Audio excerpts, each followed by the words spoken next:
Hey everyone, Cutlery Novice here with another knife review. This one is on the Marttiini Pelican. This is definitely a bit of a different knife. I haven't been reviewing stuff like this lately, meaning, belt sheath knives or knives with no built-in pocket clip. If you're looking for an EDC knife, something to just go ahead and clip to your pocket and go about your day, this is not going to be it. If you're looking for a self-defense knife, I wouldn't say this is your best choice. If you're looking for a knife that you can use for long periods of time without your hands getting uncomfortable or sore, this is definitely the knife to go for. A knife like this, I mean. Not necessarily just this one. There's a whole slew of awesome knives out there like this, or in the same category. Things like the Gerber Gator would be a worthwhile competitor to this. Sadly, I no longer own one. Because just like with this knife, the Gator can be used for long periods of time while still maintaining a very comfortable grip. I feel like this could have the same thing said for it. It has a rubberized handle, which is extremely comfy for long-term use, but it's a very thick handle, has no pocket clip, and isn't really the best choice for pocket carry. You really need a belt sheath with this. So if you're looking for a typical EDC knife, a faster, more tactical designed EDC knife, this won't be it. But if you're looking for a hard use, perhaps, there's a liner lock, but a moderately hard use workhorse knife, this is definitely an option you can consider. Let's start by talking about that blade, which is 2.75 inches long, according to the specs that I could find. Admittedly, I did not measure it myself, but it does seem to be about the advertised size. Here is that Takenwo that I reviewed.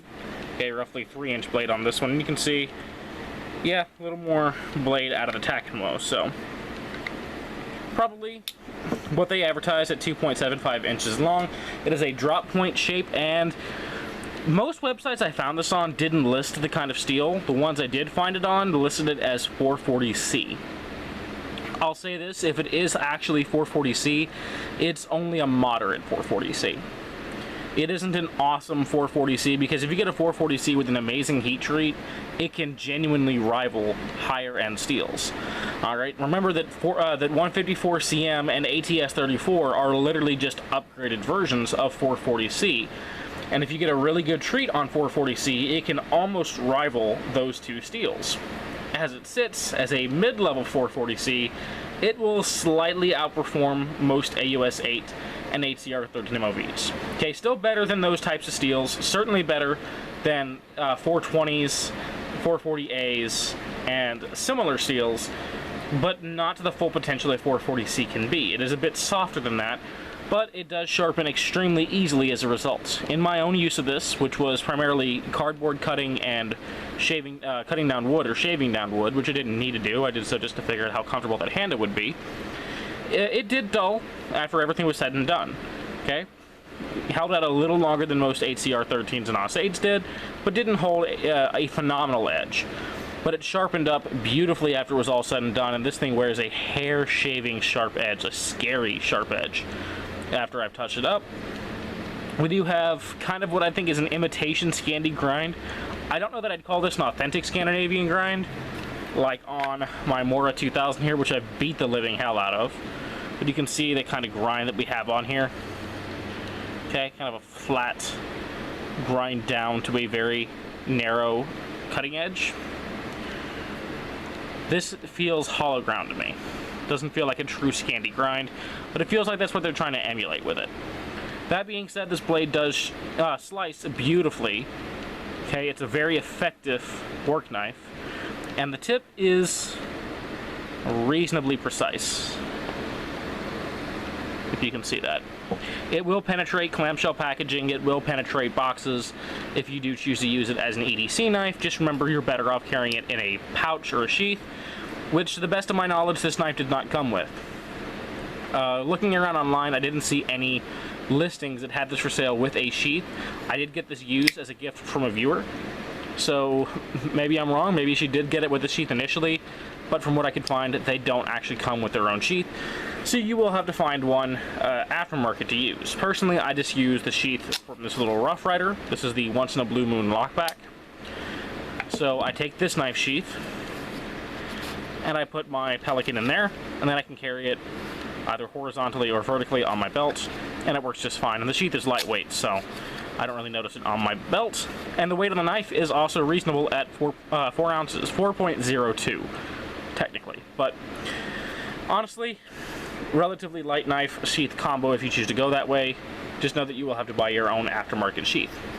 Handle appears to be a rubberized synthetic of some kind. I couldn't find the exact material it's made out of. All I know is we have a rubberized grip over what I'm going to assume is a fiberglass reinforced nylon type handle.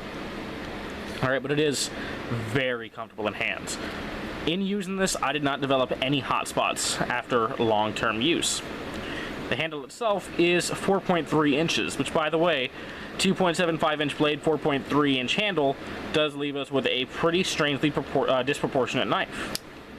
You can see how much blade we have to handle, and as a result we have a larger handle than we do a blade. Now the reason they do this is to give you more of a grip for more comfort while using it, but if you're going to give us a larger handle, I would also prefer to have a larger blade to go with it. There's not a lot of reasons to go shorter. So that is a mark against the knife in my opinion. You can see the centering on this knife is listing slightly off to one side, slightly to the left, but it's not rubbing anything. And it does lock up tight. There's no play up and down, no play side to side, and if we did develop any, it would be easy enough to adjust. If I can get this to focus. Come on. There we go.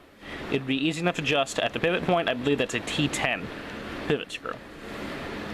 We do have a liner lock, and it is jimped for easy disengagement. Okay, so it's easy enough to get in there and get the knife disengaged. The liner is thicker than most, thinner than several would like. I didn't have it fail on me during my own personal cutting.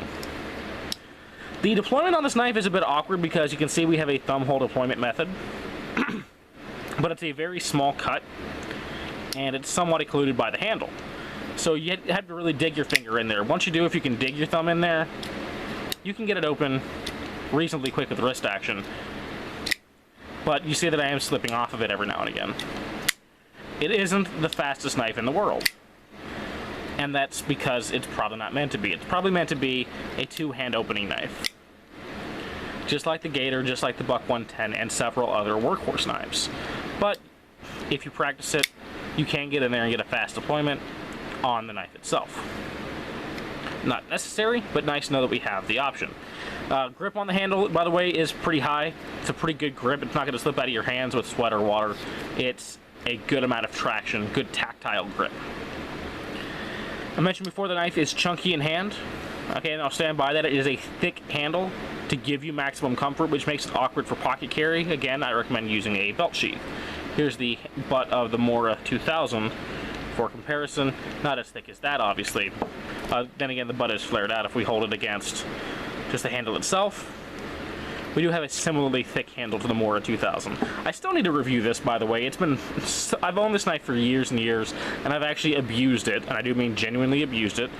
I have impromptu sharpened it on some suboptimal systems to get an edge back on it while out and about.